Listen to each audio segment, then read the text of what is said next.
staff. If it's them. One more chance, and that's it. You just get. Yeah, let's do it and continue it.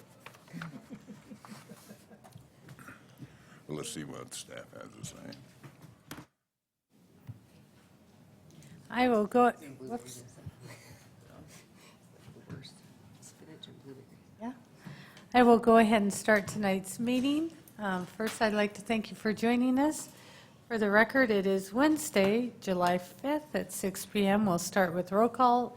Attendance, Mr. Clerk. Thank you, Madam Mayor. Councilmember Cavanagh. Here. Councilmember Mylum. Here. Councilmember Palmer. Here. Councilmember Little Roberts. Here. Councilmember Borton. Here. Councilmember Byrd. Here. Mayor DeVeerd. Here. Item number 2 is the Pledge of Allegiance. If you will all rise and join us in the pledge to our flag.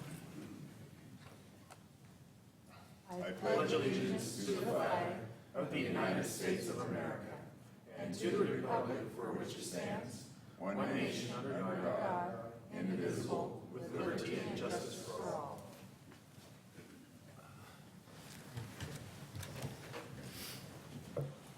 I don't see Pastor Moore here, so we will go ahead and move to item number 4, adoption of the agenda. Madam Mayor, Mr. Byrd. in the consent agenda, item A has been requested to be moved to item number 7, taken off of the, that's a resolution. 9A has been, Item J. yeah, item J. Okay. 9A has been asked by the applicant to continue till July 18th, 2017. Item 9D, the applicant has asked to continue to July 18th. Item 9E, applicant requests continuance to July 18th. And item G, applicant asks continuance to August 16th. And our ordinances, 11A is proposed 17-1736, and B is 17-1737. With that, I move we approve the amended agenda. Second. I have a motion and a second, and just for the record, if anyone is here for any of these items that have been requested to continue, that doesn't necessarily mean they will be. Are any of you here for any of those items? Okay, thank you. Council, you have a motion to approve. The agenda is read. All those in favor say aye. Aye. All ayes, motion carried. There were no sign-ups for item 5. Item 6 is our consent agenda. Madam Mayor, Mr. Byrd. as stated earlier, item J has been pulled to 7J, and with that, I move we approve the amended consent agenda and for the mayor to sign, the clerk to attest. Second.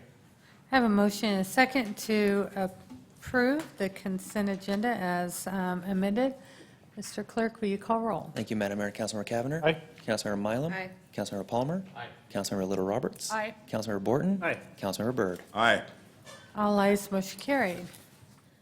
Item 7, item J was removed from the consent agenda, and you received on Friday the changes as were made by council at our last council meeting, and I'll open this up for any questions. Madam Mayor, Yes, Mr. Kavner. trying to pull it up. I noticed in reviewing the document that was sent to us, there were a few, thank you, Mr. Baird, inconsistencies that I wanted to make sure council was aware of before we voted to adopt it. Specifically, some things that stood out to me when I was reviewing it, was that the strategic planning team includes a variety of employees, 3, I believe, that are no longer with the city. The table of contents does not seem to be accurate, and it's, I think when you get towards the end of it, at least in the digital version, it shows, I think, 18 pages, says 18 of 16 and 17 of of 16. I just didn't know if we wanted to approve a document that maybe had some typos or clerical issues that we would maybe want to address before we publish this. Certainly, we would want to clean it up. I think that the original committee, though, wouldn't change, even though those employees aren't here any longer. I think it just references who the committee was that brought it originally forward.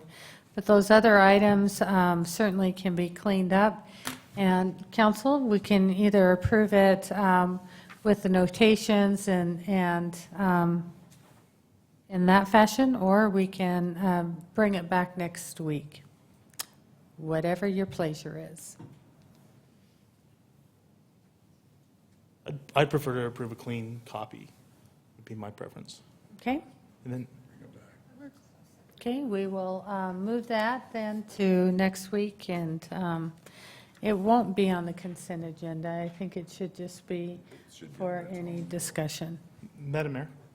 Mr. Kavner? In addition, last week in our meeting, and again, I may have misunderstood, but thought I was under the impression that the issues with some of the inconsistent dates was going to be cleaned up and some type of context presented to us as to why dates on the tactics had changed versus what had been approved. And I didn't know if I misunderstood that that was coming to us, or if it was given to us and I just didn't see it. I think many of the dates did change that were reflected in the tactics, and so what you see is what has been cleaned up as far as those went. Madam Mayor, Mr. Kavner? will council be provided a reason for those date changes and the cleanups, why they're occurring?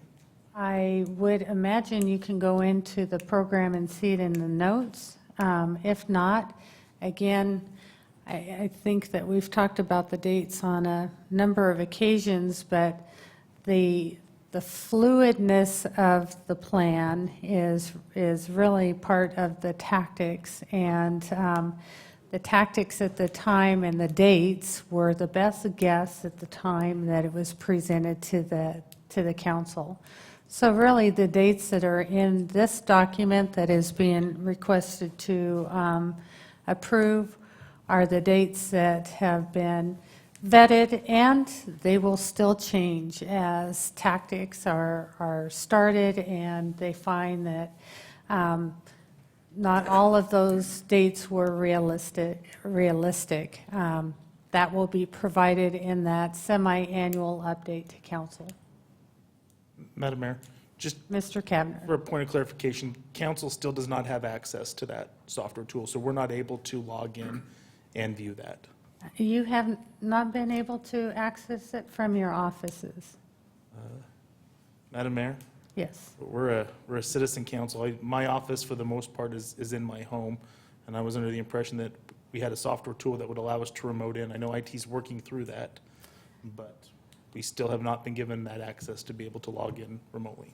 IT cannot get to that, and we reported it at our last meeting that you can have access up in your offices upstairs, but this program was really intended to be used internally, and there's been a lot of work up to this point to try and make it external through VPN and not compromise the security system.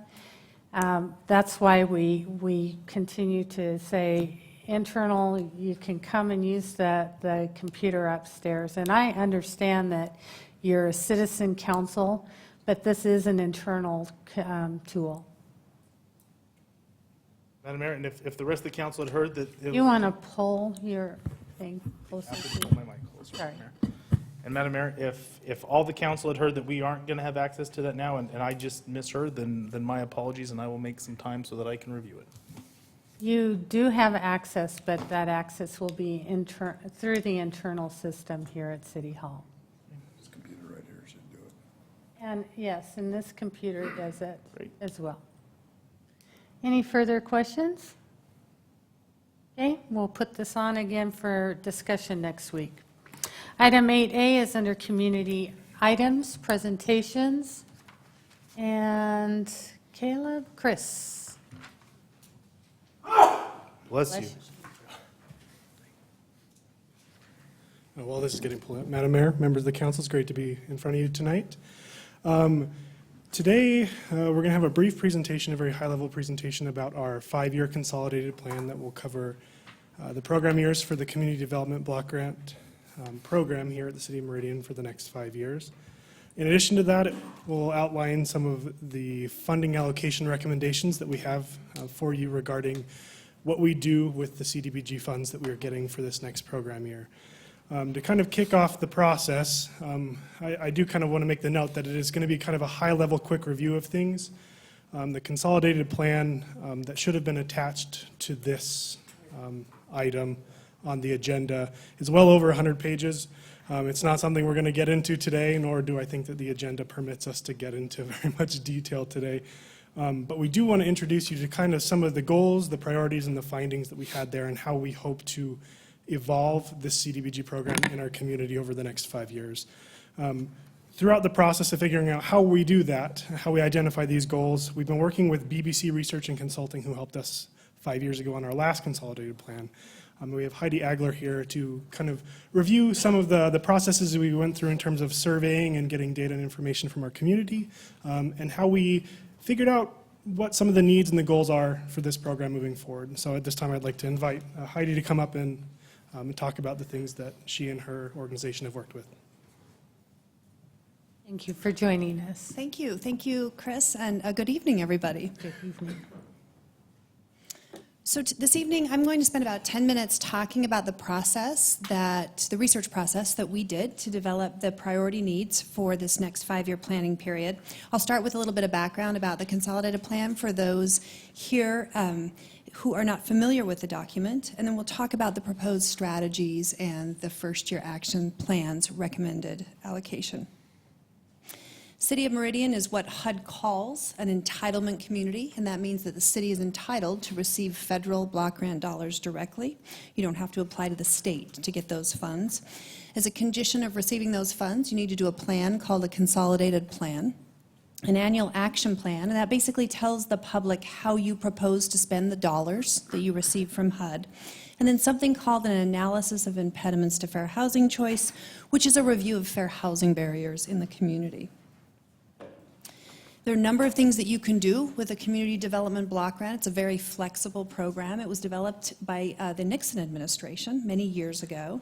Some of those activities include reconstruction and rehabilitation of existing housing stock. This is a very popular activity in many communities.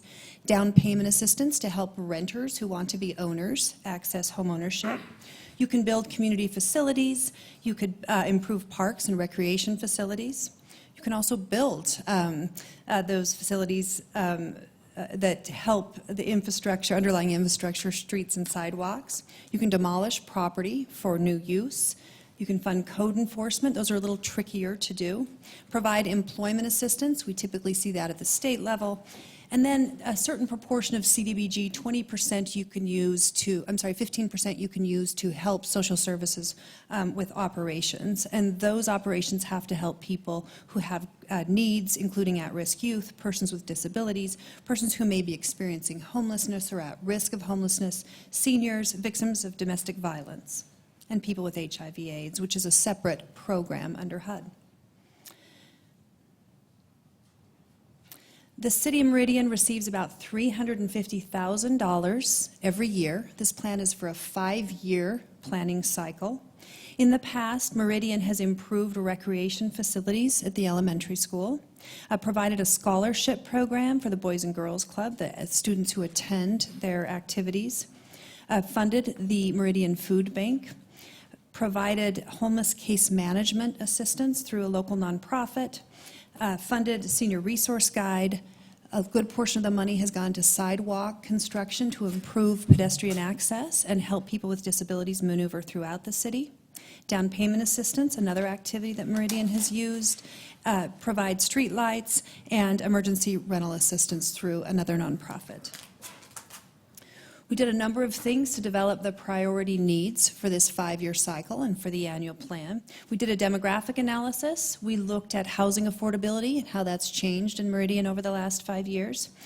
We took a new approach, which is something that HUD's been moving toward, looking at whether or not residents can access economic opportunity. So there's a strong self-sufficiency component to this type of research now, and that's called the Access of Opportunity Analysis.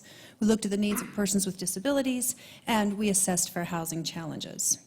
We had a very successful survey effort. We reached 479 residents through the survey. Those were very representative of the city residents overall. Many were homeowners. Many had incomes between 50 and up to 150,000. Those surveys were distributed by city staff at the food bank, city hall, at the library, Boys and Girls Club, through nonprofits, and within schools. We also did focus groups with stakeholders who help people with needs in Meridian, and we're holding a public comment period, which is happening now. The priority needs that we compiled as part of the survey analysis, as well as the focus groups and interviews we did with stakeholders, include the following: rental housing that's affordable to extremely low-income households. You have about 2,000 households who earn less than $25,000 a year, so those households would be living under the poverty level. There are about 820 affordable rentals to serve them, leaving a gap of 1,350 rental units. That is an increase of a little less than 300 units since 2012, when this gaps analysis was last done. We also heard a lot about Meridian's population of people who are at risk or experiencing homelessness, and the importance of providing resources to stabilize those families, particularly children who are doubled up, living with friends and families. Individuals who had experienced homelessness told us that domestic violence was the #1 reason. 17% of survey respondents said they had experienced some type of domestic violence. And then finally, last but not least, public transportation and improving accessibility within the Meridian core, downtown Meridian, was also a priority of individuals who we surveyed and spoke with. So comparing those to the last time this was done, which was in 2012, improvements to public infrastructure systems in economically challenged neighborhoods or systems that benefit low-income residents, we would say is the same priority in 2017. We heard less this year about improvements to parks and infrastructure than we did in 2012. We heard a lot more about home ownership opportunities. So 90% of the renters who participated in the survey said they wanted to buy a home, and that was up considerably from 60% in 2012. My takeaway from that is that people, 2012, remember, you were coming off of the recession, people feel more economically confident, there's more stability in their household, and they're interested in buying a home in Meridian.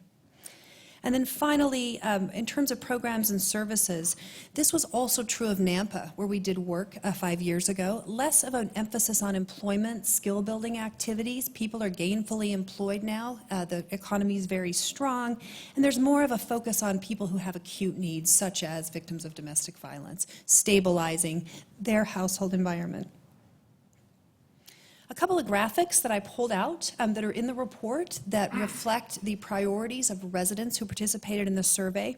This one here asks what factors were most important to you in choosing the home in which you lived, and remember, or that you currently live. Remember that this is representative of the city overall, so this is not just representative of low-income people or people who have housing needs. 50% of residents say cost was the most important factor in choosing where they live. That was followed by size of housing, and then having a safe neighborhood.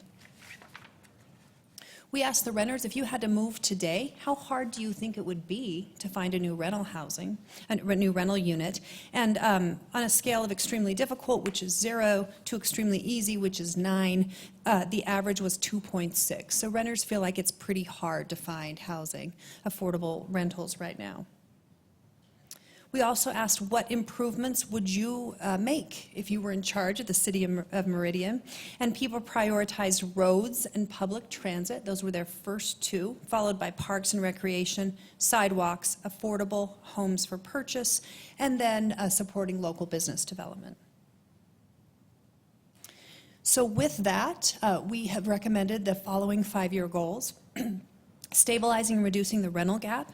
I mentioned earlier your rental gap was 1,077 units in 2012. That's risen to about 1,350. And making sure that more people don't fall into that poverty level income bracket where they cannot access rental housing, and helping children stabilize their housing environment through affordable rental housing will be really important going forward. Enhancing homeownership opportunities. You saw that a lot of renters want to buy. They're looking for affordable housing in Meridian and having some trouble finding that. Exploring rehabilitation and repair programs. We asked residents if they had made repairs to their homes or if they needed to and why they had not. Many said they needed to make repairs and they couldn't afford those. And then exploring future opportunities to serve and support individuals and families who are escaping domestic violence. The need there is fairly minimal. We would recommend some type of a shelter to serve up to 4 families at any one time. But as I mentioned earlier, the need is very acute. So the people in those situations have a very severe need. There aren't a lot of them in your community. And then finally, we heard a lot about improving accessibility so that people have better pedestrian access, as well as people with disabilities, they can move around the downtown part of Meridian better, and then also working regionally to improve transportation options for those who don't want to use a vehicle or cannot drive. And with that, I'm going to turn it back over to Chris so he can talk about the process that then developed the recommended action plan and spending priorities for the following, for this current program year. Thank you, Heidi, and Madam Mayor, members of the council. Just as kind of a reminder that the plans that we're presenting to you today and the information that's involved both with the consolidated plan and what we'll talk about today with the action plan, they're drafted plans right now. They're currently under public comment, and we'll come back to you later this month in early August with a public hearing and seeking adoption of the plans as they are revised as necessary. But those goals and those priorities have kind of come forward through that citizen participation plan that BBC and Heidi have conducted, and we're hoping that they will inform over the next 5 years how we can move forward with this CDBG program. Today, I want to talk to you about the recommendations that the 2017 CDBG Grant Committee has developed in terms of how to utilize the HUD's CDBG funding given to Meridian this year. And I did kind of want to have a little shout out to the members of that committee here that were involved in that. We had not only myself and Caleb from the Planning and Community Development Department, we had members of our finance team, a representative from the mayor's office, and then local community members who are involved civically, and also Gretchen's help from the Meridian Library District as well, in helping to determine and review the applications that we received. And this is a list of every application we received, and then the amount that they had requested in terms of funding, and what our recommendations are for general funding coming into the adoption of these plans. We experienced something that we weren't planning on experiencing, and that was seeing a decrease in our funding allocation for this year. Our funding allocation dropped about $15,000 this year in comparison from last, when we were expecting it to increase around $15,000 this year. And that led to kind of some adjustments of what we're doing here. But to kind of run through this very quickly, 20% of the general allocation amount that's given from HUD is allowed to go towards administration of the program and planning. We have, through the committee process, are recommending that 100% of that 20% amount be given to the admin for the sake of for the planning and the running of the program. We do not expect to actually use the 100%, but it's better to have it there and be able to reallocate it than not being able to move it back up. In addition to that, we're fully funding the request by the Boys and Girls Club to continue to work with their scholarship program in the amount of $10,000. That's been, for the last 3 years, the amount that we funded them at.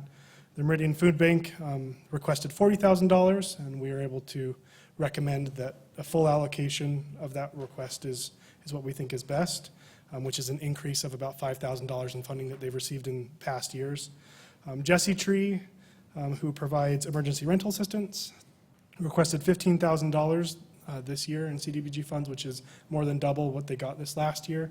But due to the funding cuts and due to some of the problems in terms of the affordable rental environment that we have in the community right now that Heidi also just talked about, Jesse Tree's been finding it more difficult than usual to actually spend the funds in our community. So this is kind of why we are giving a lower ask here, but it's when we still want to fund them. They are still doing good work in our community.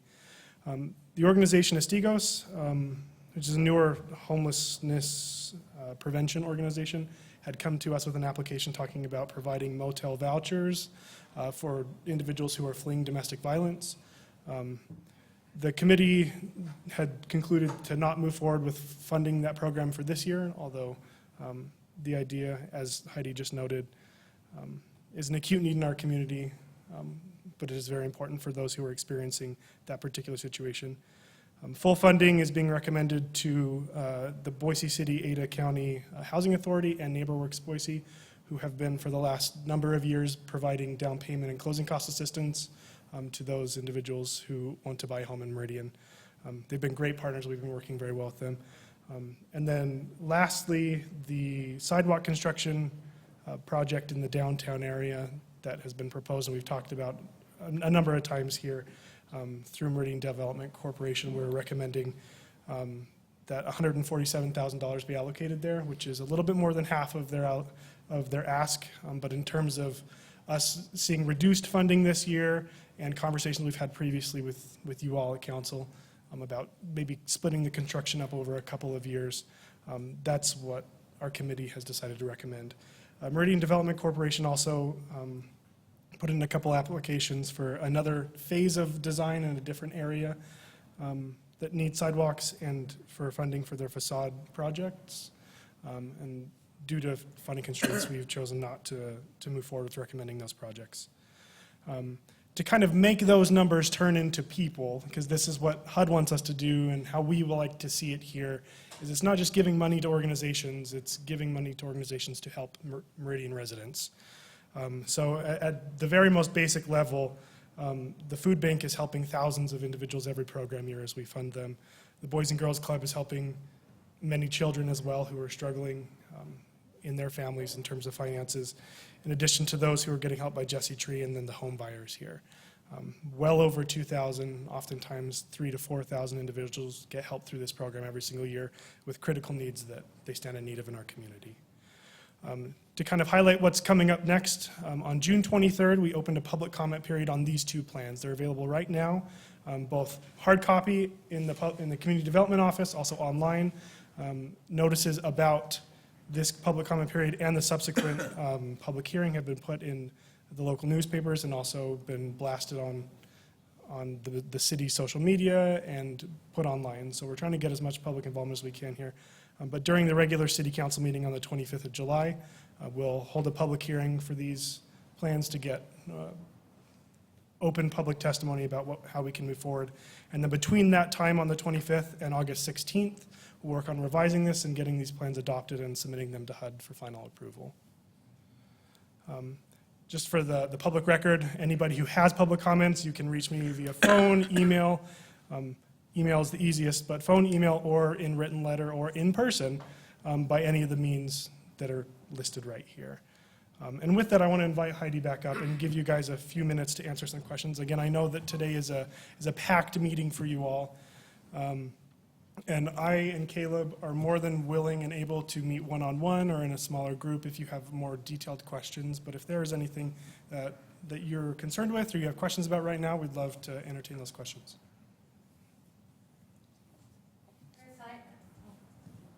Chris, I guess when we put this back on the agenda, if you could perhaps give an overview of the execution rate from these agencies that have been past recipients on how they've spent and if they've executed their dollars as had been planned. I know that is a big concern, that as these dollars are rewarded to or awarded to those needy programs, that those dollars need to be spent. And I think we need the assurance that if these dollars are awarded, that they will be. Madam Mayor, if I may.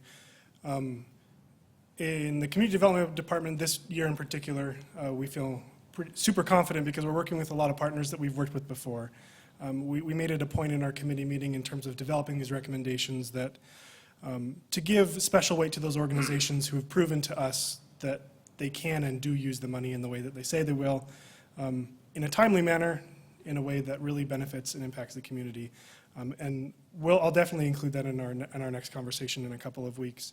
But I do want to stress that our confidence in these organizations and these partners that we've developed over the last number of years through this program, we're excited to work with them as we move forward.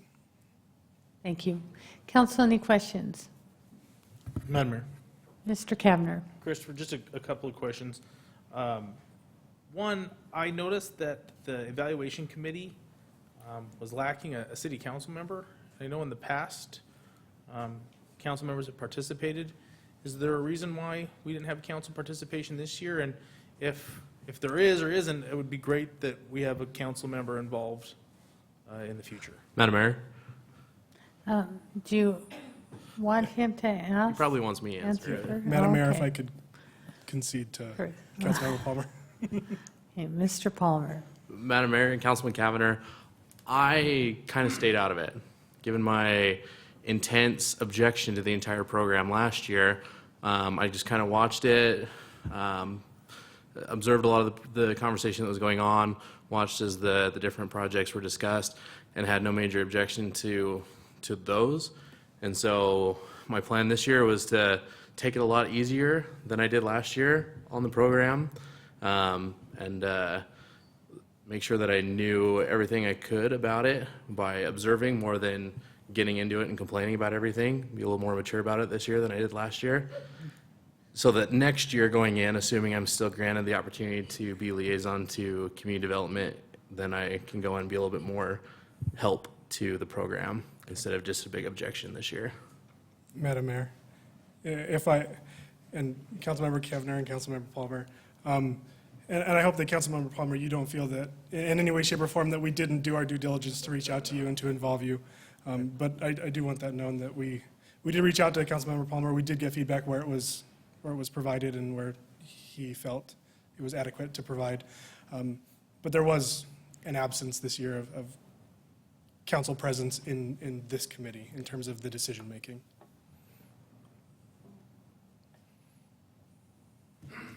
I guess we could have asked someone else. So, no offense if you didn't want to be involved, but we'll note that for next year. Any other questions? Okay, Thank well, you, and thank you for your report, Heidi. Thanks, Chris.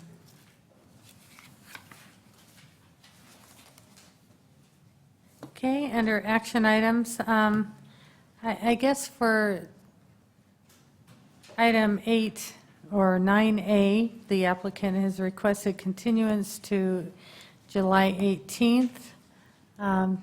Council or staff, do you have any thing you want to add for council's consideration of continuing this? Or council, any further information you need? Madam Mayor, Mr. Byrd? how long have we been waiting for this final plat? And what is the holdup in the driveway concerns? Is it staff or applicant? Madam Mayor, Councilman Byrd, the issue is that the common driveway length exceeds the maximum length allowed by the fire department of 150 feet, so the applicant's been working with the fire department to resolve that issue.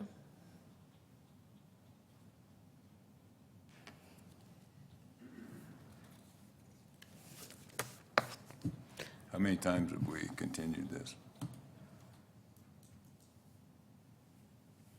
I thought just once. This is the second time. Or is this the first time? I think it's the first time. Is it the first time? Okay. Let's get it done. Any other questions? Is the applicant here? Okay. Madam Mayor, Mr. Byrd? I move we continue item A, H 2017-0086 to July 18th, 2017. I have a motion and a second to continue item 9A till the 18th. All those in favor say aye. Aye. All ayes, motion carried.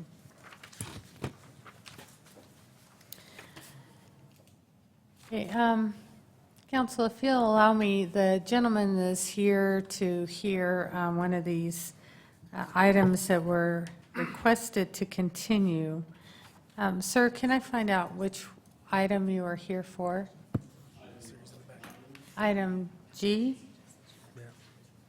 Council, if we can move G up to right now, so this gentleman knows if it's continued or if we take his testimony, I think I'd appreciate it if you'll allow me to move that forward. Yes.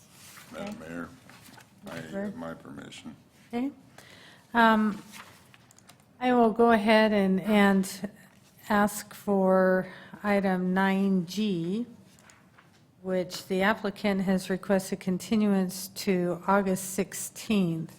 I do need to open the public hearing.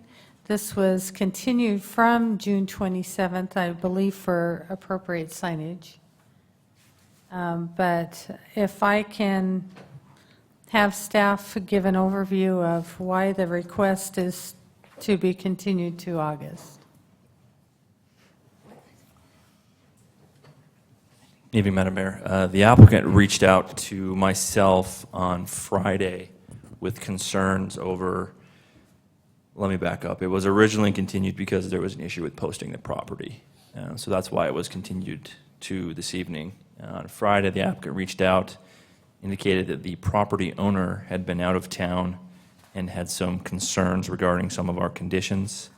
There's been ongoing discussion about certain things that they didn't want to have this property be required to do. One is the landscape buffer along Cherry Lane that was a requirement of the development agreement.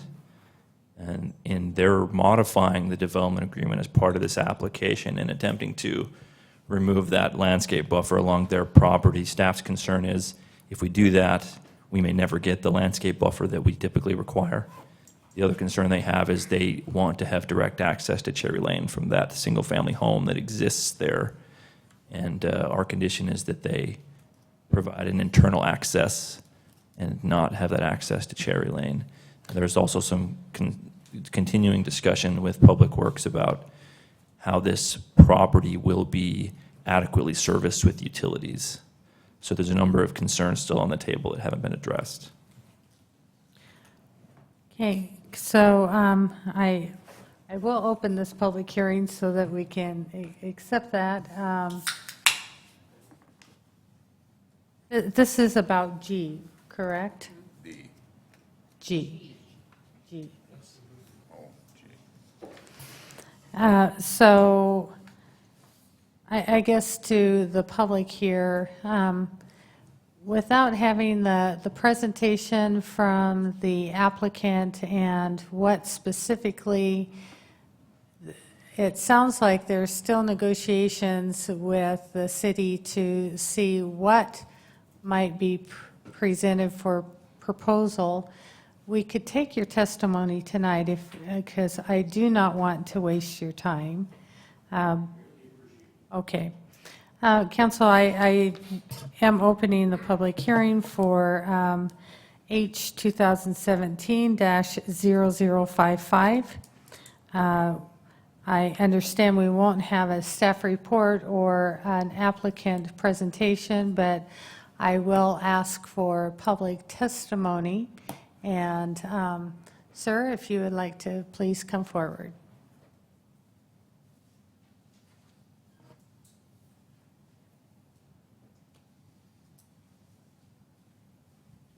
And thank you for joining us. We apologize that you don't have the full presentation tonight, but we do want to respect your time for joining us this evening. Well, thank you very much, Madam Mayor. If you'll please state your name and address for the record. My name is Stephen R. Hunt. I reside at 5031 West Ravenscroft Street, Meridian, Idaho, 83646. Thank you. I am the president of the Turnberry Crossing Subdivision Homeowners Association. We as a homeowners association, welcome new neighbors. We want and realize how fast everything's growing in Meridian.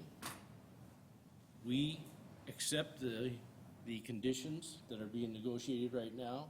We just want a few conditions during the construction phases of this development and on what type of residents are finally, the residential layout of the homes are finally approved. It's our understanding that right now, the property is zoned R4, and they have asked to build single-family residential units. We would like it to stay that way throughout the whole process. We're requesting that you wouldn't allow any amendments, changing the zoning, and keeping the single-family residential units. In the effort to make that portion of our conditions clear, we presented the council today with a letter from the attorney for our homeowners association stating that very request and how important it is to us. That's the number one condition. The number two condition is the fact that right now, the very things that planning and zoning is talking about, having the access come off of Cherry Lane during the construction phases and not be routed through our subdivision is a critical issue. And I've been told by planning and zoning, and I've been working with them a lot, that this is a common concern whenever a new subdivision goes in. So, also turned in today was suggested signage that we would like to have added as a condition to the approval of this development agreement be placed by the developers. And we would request that they're replaced in two areas. One would be on Black Cat Road, the entrance to our subdivision. The other one would be on O'Connor Avenue, which is the road that will be extended from the inside of our subdivision into this new development. Pretty simple conditions, and that's all we're concerned about. Like I say, we welcome the new neighbors. Thank you so much for your comments, and I assume that have you turned those into the clerk then? Yes. Okay.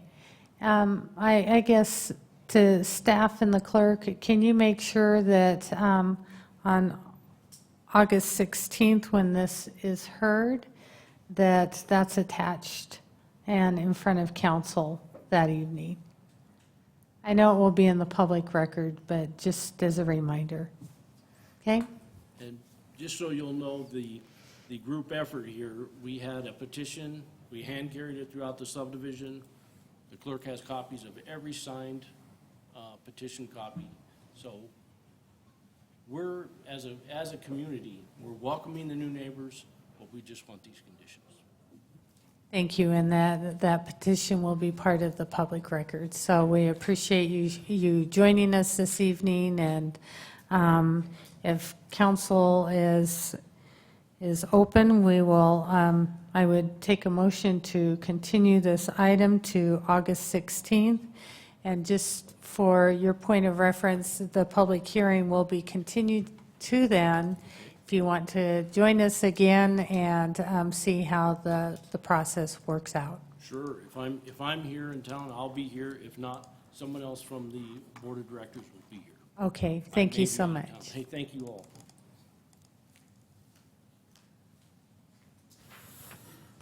Madam Mayor, Mr. Byrd. I move we continue the public hearing on H 2017-0055 to August 16th, 2017. Second.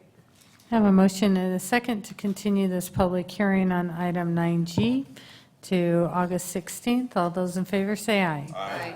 All ayes, motion carried. Okay, item 9B is the public hearing continued from June 27th on H 2017-0057. We'll open this public hearing with staff comments. Madam Mayor. Madam Mayor, council. I'm sorry, just a moment, Sonia. Just before we begin, I want to note it on the record. I live in the neighborhood to the west of this. My wife is on the Glacier Springs Homeowners Association. While we don't directly profit in any way, shape, or form from this development, I thought it was important that we note that on the record before we begin the application. Okay, thank you. Madam Mayor, this is, I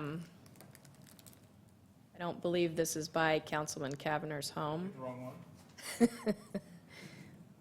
This is on the south side of Victory, just east of South Linder. Oh, it is. My apologies.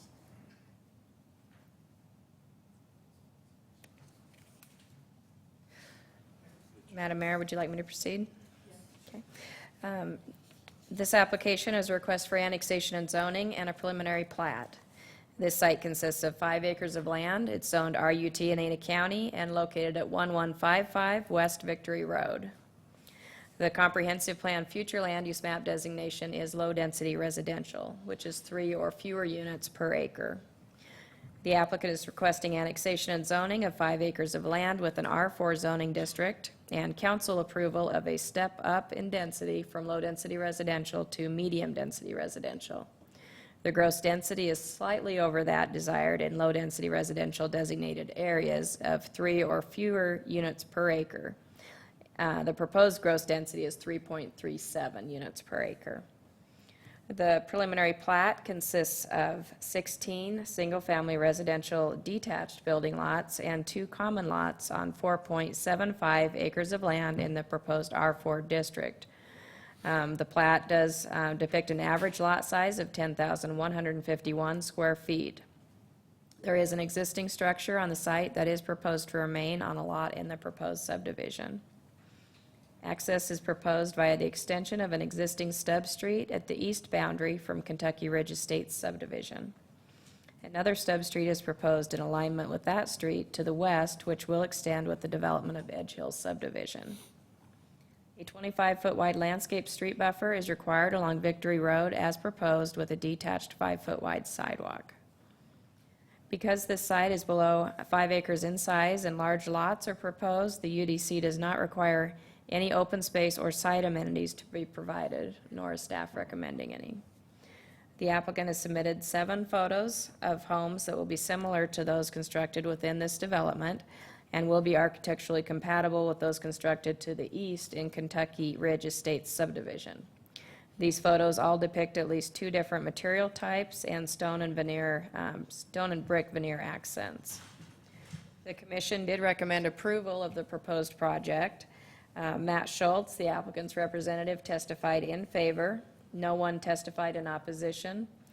Dan Beck commented on the application. And Matt Schultz submitted written testimony to the staff report. The issue of discussion were the appearance of the 2-story rear elevations visible from West Victory Road. They'd prefer single story along Victory. Key issues of discussion by the commission is the development agreement provision number 1.1.1E that pertains to the appearance of 2-story homes from Victory Road. Commission changed to the staff recommendation. They modified condition number 1.1.2B to clarify that Lot 8 isn't required to be widened if the fencing on Lot 6 is not located on the property line abutting the common driveway as shown. Outstanding issue for council is the applicant's request for an approval of a step up in density from low density to medium density residential to accommodate the proposed development. No written testimony has been received since the commission hearing. Staff will stand for any questions. Council, any questions for staff at this time? At this time. Okay. Matt? Good evening, Mayor and Council. Matt Schultz, 8421 South 10 Mile Meridian, here on behalf of T&M Holdings LLC. Seems like I was just here a little while ago. And the only reason I wasn't here last week is there was a little bit of a miscommunication on the date. We had it posted for tonight, but it went out in your packets for last week. But we're all good. We're here legally tonight. It got noticed, and we don't have anybody here against us, I don't think. We didn't even think about R8 on this. We went for R4 because we're surrounded by R4. As you can see from the color rendering on the left there, we've got 5 lots against 8 existing. So we're at least as big or bigger than our neighbors to the east. And to the west of us is an approved plat called Edge Hill subdivision, which is 38 acres on the corner of Glender and Victory that has a stub street. It's not shown here, but we're basically connecting where we need to connect. And the only thing that makes this plat a little bit complicated is we are saving the existing house that's there and kind of doing a shared driveway to maximize the land around it. And it actually works out not bad. It works out quite well, actually. It could be worse with that existing house. I hear that this piece here kind of provided some contention on the adjacent applicants because they were kind of an out parcel.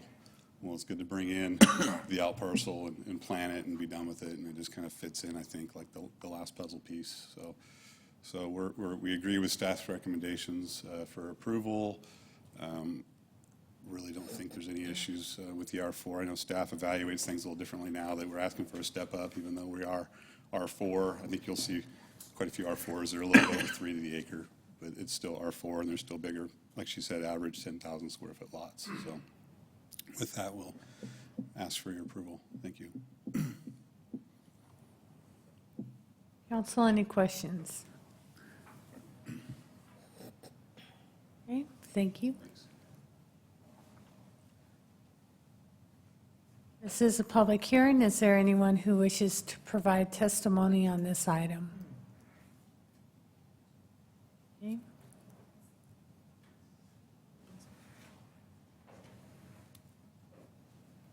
Madam Mayor, Ms. Mylum. I'm just, would like some clarification on the discrepancy between the amount, the 5 acres that's being annexed and only the preliminary plat is for 4.75 acres.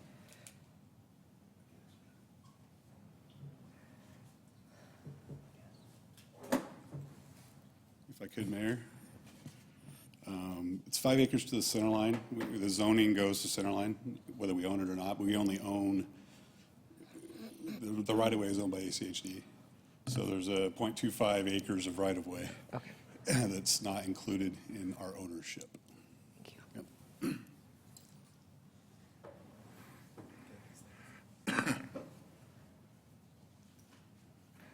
Okay, council, any further questions?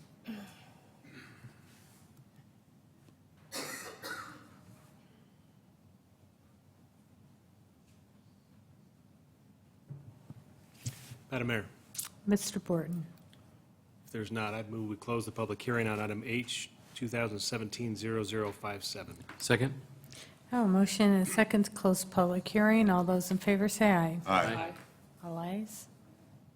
Madam Mayor, Mr. Borton. move that we approve item H 2017-0057 to include the step-up in density from low density to medium density in the future land use map as requested by the applicant.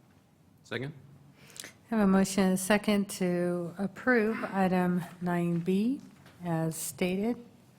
Any discussion? Madam Mayor, Mr. Byrd. what does that do with the two-story homes on Victory Road? What does the motion maker see that?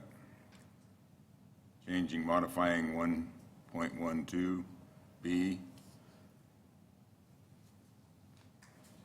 Or wait a minute, 1.1.1E. Madam Mayor, Mr. Burton. there is a condition that I was looking at which was acceptable for the purpose of the motion. It's on the bottom of page 7 of the staff report, which makes reference to two-story homes and has a condition of rear elevations to incorporate articulation. Am I citing the right provision? Through changes in 2 or more of the following, and it lists particular components of those. So, with that condition included. Okay, any further discussion? Mr. Clerk, will you call roll? Thank you, Madam Mayor. Councilmember Cavanagh. Aye. Councilmember Mylum. Aye. Councilmember Palmer. Aye. Councilmember Little Roberts. Aye. Councilmember Borton. Aye. Councilmember Byrd. Aye. All ayes, motion carried. Item 9C is a public hearing continued from June 27th on H 2017-0050. We'll open this public hearing with staff comments. Thank you, Madam Mayor, Council. The next applications are a request for annexation and zoning and a preliminary plat. This site consists of 13.57 acres of land, zoned R4 and RUT in Ada County, located at the southwest corner of East Victory Road and, northwest, I have that wrong, northwest corner of East Victory Road and South Mesa Way at 2940, 3101, and 3155 South Mesa Way. This property was previously platted as lots 1, 2, and 3, Block 2, Kachina Estates subdivision, and developed in Ada County. The southern parcel, which is owned by the Shays, was annexed into the city in 2008, and a development agreement was approved as a provision of annexation. A preliminary plat was also approved, but has since expired. The comprehensive plan future land use map designation for this property is low-density residential, which is again 3 or fewer units per acre. The applicant has applied for annexation and zoning of 9.42 acres of land from the RUT zoning district in Ada County to the R4 district in the city, consistent with the future land use map designation of low-density residential. The property is proposed to develop with 28 new single-family residential detached homes, in addition to the 3 existing homes that are proposed to remain on lots in the proposed subdivision. Because a development agreement already exists on the Shea property, and that is the yellow property here at the south end of the development, and is for a previous development plan, staff is recommending a new development agreement is required that supersedes the existing development agreement, which will incorporate all of the subject properties in this application. A preliminary plat is proposed on the left there on the screen that consists of 31 single-family residential building lots and 6 common lots on 13.57 acres of land in an R4 zoning district. The minimum property size is 8,002 square feet with an average lot size of 13,812 square feet. A gross density of 2.28 dwelling units per acre is proposed. The face of Block 2, which is along the west boundary of the site, exceeds the maximum block length allowed of 750 feet without an intersecting street or alley. You can see my pointer here on the color drawing on the right. It's the block that runs alongside here.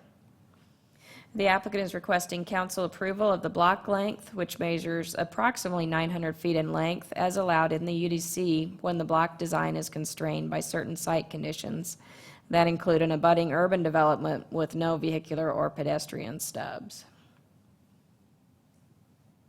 Access is proposed via South Mesa Way from East Victory Road at the east boundary of the site and via an existing stub street, East Loggers Pass Street, at the northwest boundary from Glacier Springs subdivision, and that is up here in the corner. A 25-foot wide street buffer is required along East Victory Road as proposed with a detached sidewalk. Detached sidewalks with landscaped parkways are proposed along internal streets.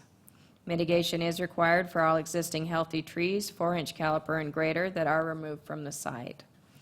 A total of 1.36 acres, or 10.04% of qualified open space, is proposed within the development, consisting of 8-foot wide parkways throughout the development, half the street buffer along Victory Road, and common areas where pathways are located in accord with UDC standards.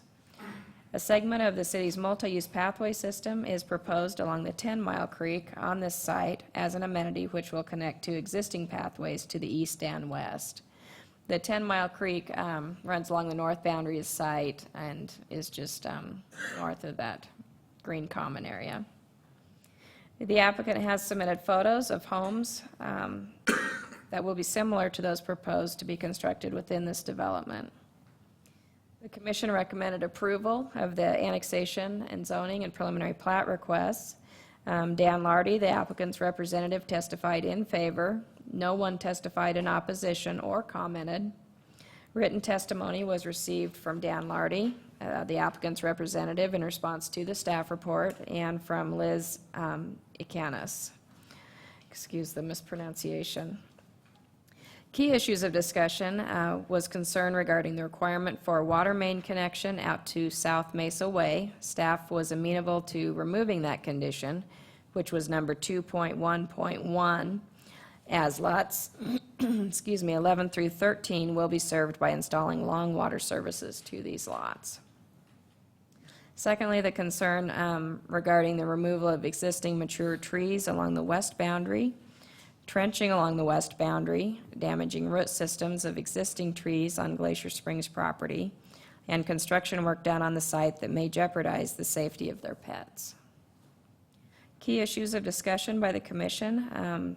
They would like to see another amenity provided within the development, such as a park bench, pocket park, gazebo, etc. Something besides just a pathway. Commission made the following change to the staff report recommendation to delete condition number 2.1.1 pertaining to the aforementioned requirement for a water main connection out to South Mesa Way, as agreed upon by staff. There are no outstanding issues for City Council on this project, and no written testimony has been received since the commission hearing. Staff will stand for any questions. Council, any questions? Madam Mayor, Mr. Kavanaugh? just to clarify from what I said to the previous application number, this is actually the development that is adjacent to the neighborhood in which I live in. Thank you. There's no questions at this time. Is the applicant here?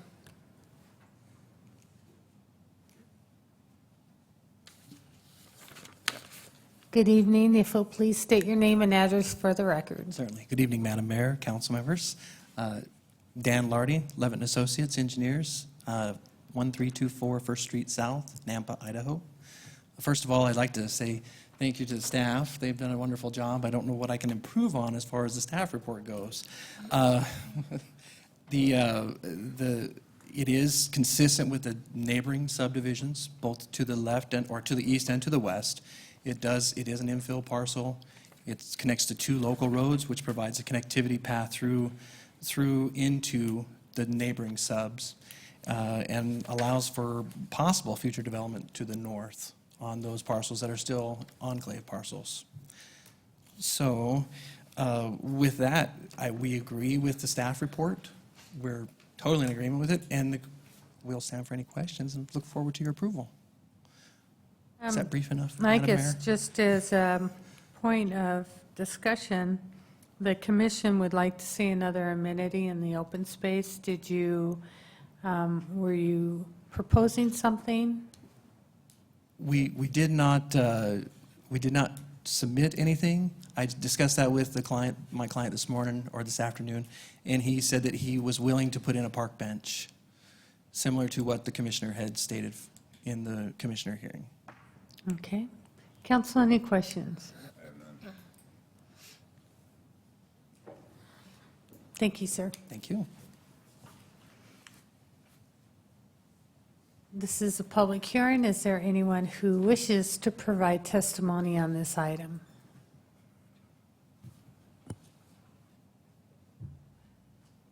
Council? Madam Mayor, Mr. Byrd? seeing none, I move we close the public hearing on H 2017-0050.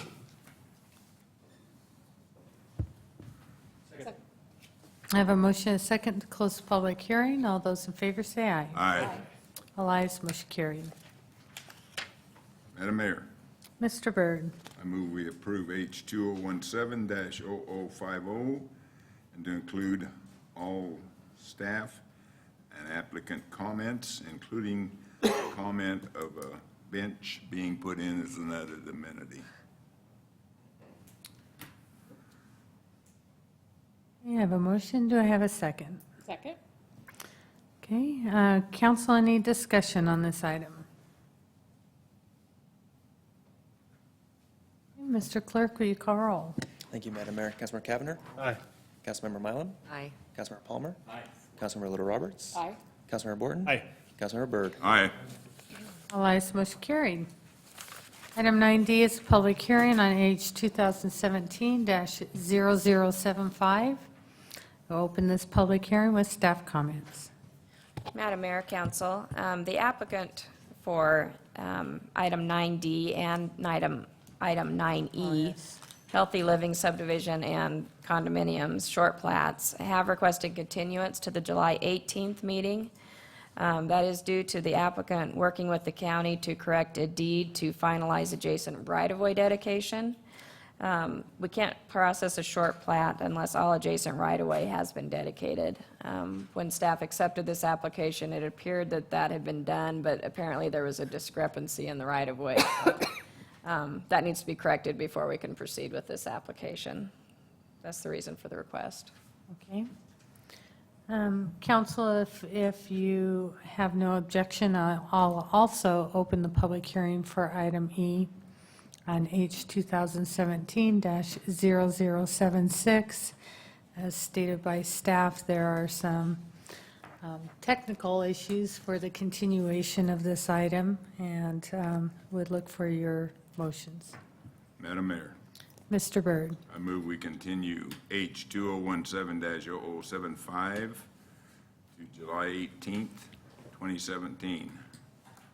I have a motion and a second to continue items 9D and E to July 18th. All those in favor say aye. Aye. All ayes, motion carried. Item 9F is continued public hearing on H 2017-0048. I will open this public hearing with staff comments.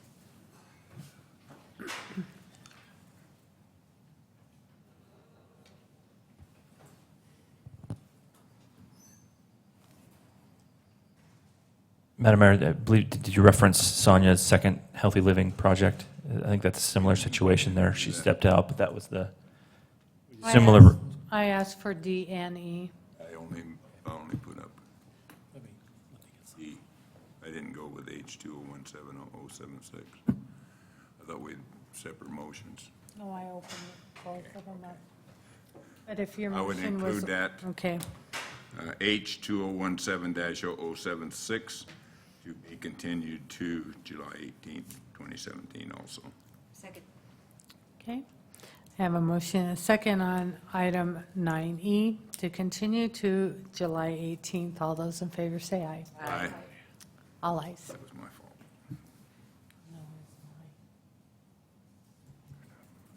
Go ahead.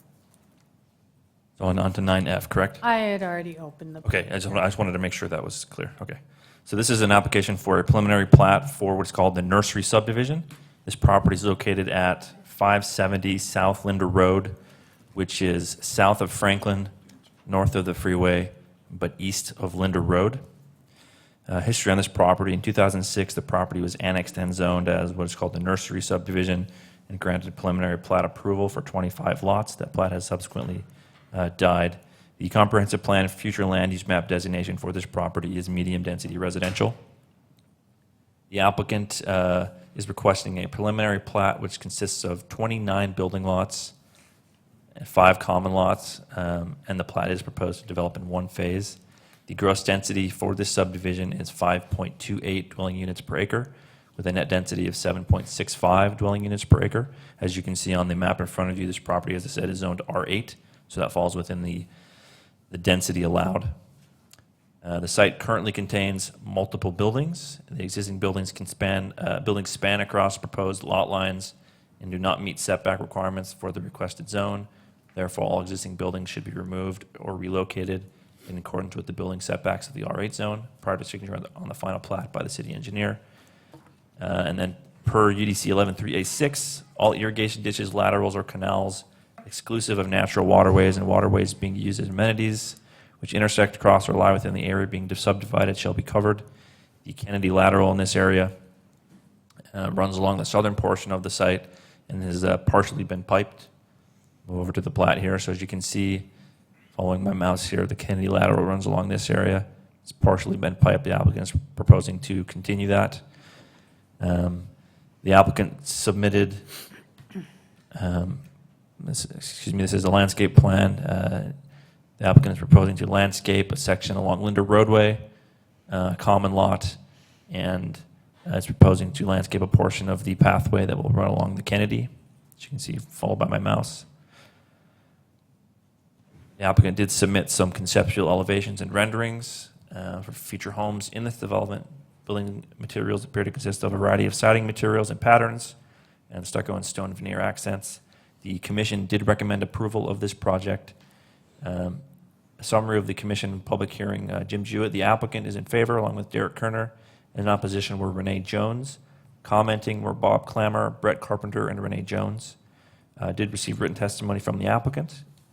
I was the staff member presenting the application. Bill Parsons also commented. Key issues of public testimony were traffic through the area and concerns over the number of entrances to the subdivision for the number of homes. I will go back to the aerial photograph here. If you're familiar with the area, really the only way out of the area currently is north on Linder out to Franklin. There is emergency access further to the east through this subdivision that surrounds the proposed project. Future, there will be some additional areas for egress through the area, but there are fairly limited points of access currently. Discussion by the commission were the number of access points out of the area, whether or not the applicant coordinated with the adjacent HOA to share amenities. The explanation on the applicant had expressed some interest in combining their required amenities with the adjacent subdivision. There's some confusion as to whether or not there had been discussion with that HOA. That had been cleared up. The HOA was aware. Further discussion or comments were, is it possible to have an entrance off of Linder for this development? Concerns about the lack of open space and amenities for the development. Key commission changes to the staff recommendations are as follows. They requested to modify condition 1.1.2 to read as follows. The applicant shall provide additional open space in order to meet the 10% requirement, and struck out the portion of that condition that read the applicant shall convert lot 23 block 1 into a common lot. The applicant wanted some flexibility in providing that 10%. There are no outstanding issues. I will mention that there is one condition where staff, myself, inadvertently referenced this project as being R4 and tying this development to those standards versus the R8 that it is, and referencing the correct standards. With that, I'll stand for any questions you have. Council, any questions? Okay, thank you.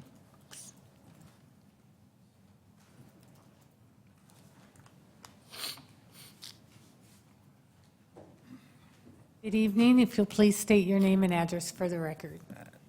Jim Jewett, 354 Colchester, Eagle, Idaho. Thank you. Madam Mayor, Commissioner, Councilman, sorry. The staff presented the project well, and I will have just one correction. We've already requested the demolition permit, and we've already demolished all the buildings. They're all gone now. We've been doing that before summer to try to minimize dust. So we've finished that project, and so we won't have any more dust for our homeowners. We have formally requested annexation into the Mallard Landing subdivision that completely surrounds us, to try to keep the cohesiveness in their amenities and our neighborhood, since we have to travel through there. And their board is meeting tonight to hopefully adopt that proposal. I have favorable comments on that from them. I did agree to work with the staff to come up with the required open space.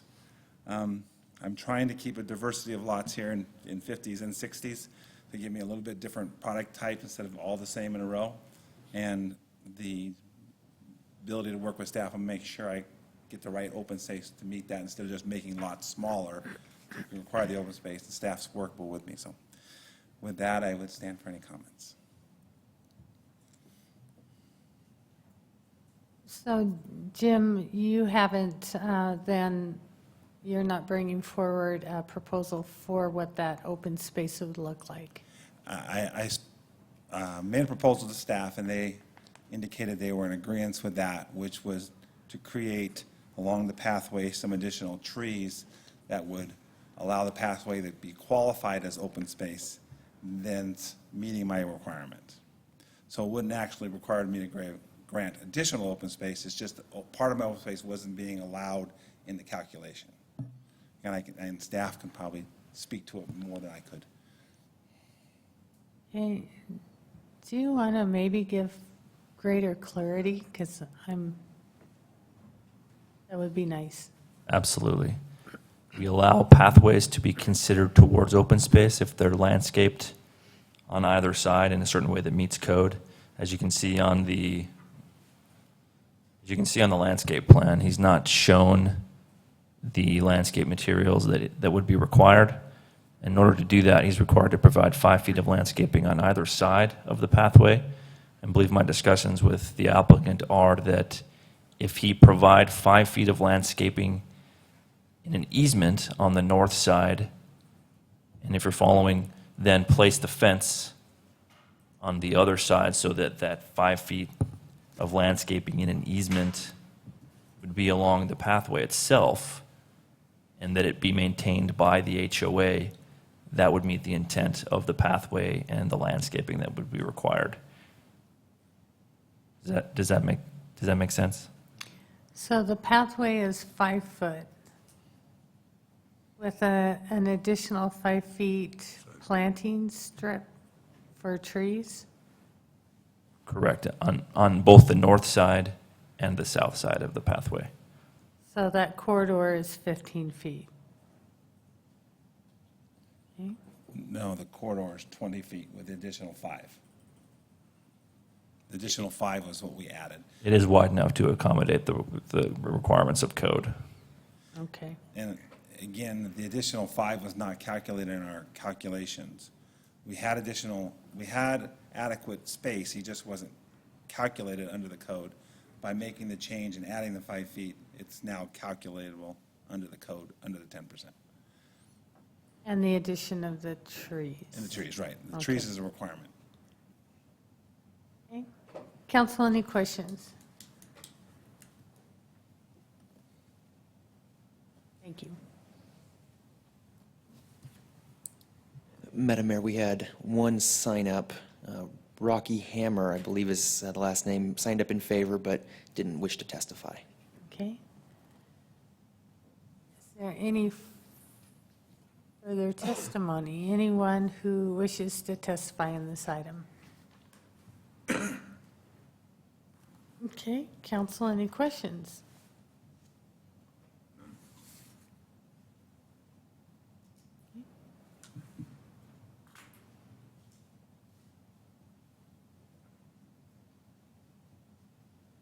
Any final comments from the applicant? Just thank you. Okay, thank you, Jim.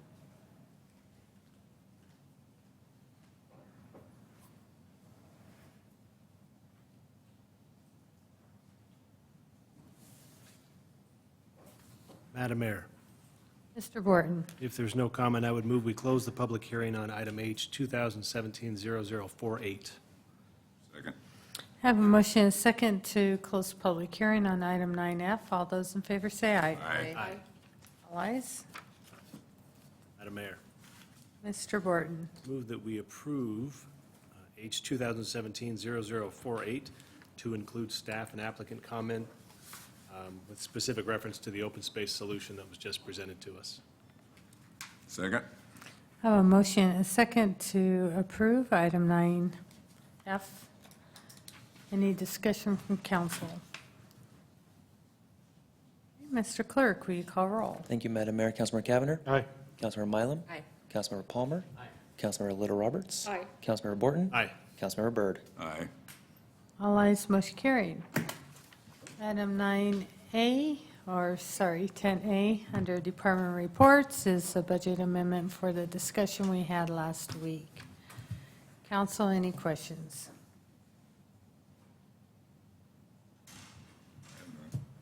Okay, Madam Mayor, Mr. Byrd. I move we approve the budget amendment for Gowan Field Thunder sponsorship not to exceed $3,500. Second. Have a motion and a second to approve item 10A. Any discussion?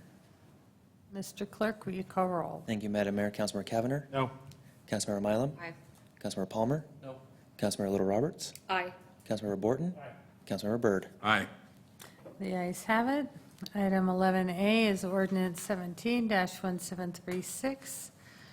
Mr. Clerk, will you please read this by title? Thank you, Madam Mayor. City of Meridian ordinance number 17-1736, and ordinance file number H-2017-0026, new beginnings for annexation for a parcel of land being a portion of the southwest quarter of Section 31, Township 4 North, Range 1 East, Boise Meridian, Ada County, Idaho, as described in Attachment A, and annexing certain lands and territories situated in Ada County, Idaho, and adjacent and contiguous to the corporate limits of the City of Meridian, as requested by the City of Meridian, establishing and determining the land use zoning classification of said lands from R1 to R4, medium-low residential district, in the Meridian City Code, providing that copies of this ordinance shall be filed with the Ada County Assessor, the Ada County Recorder, and the Idaho State Tax Commission as required by law, and providing for a summary of the ordinance, and providing for a waiver of the reading rules, and providing an effective date.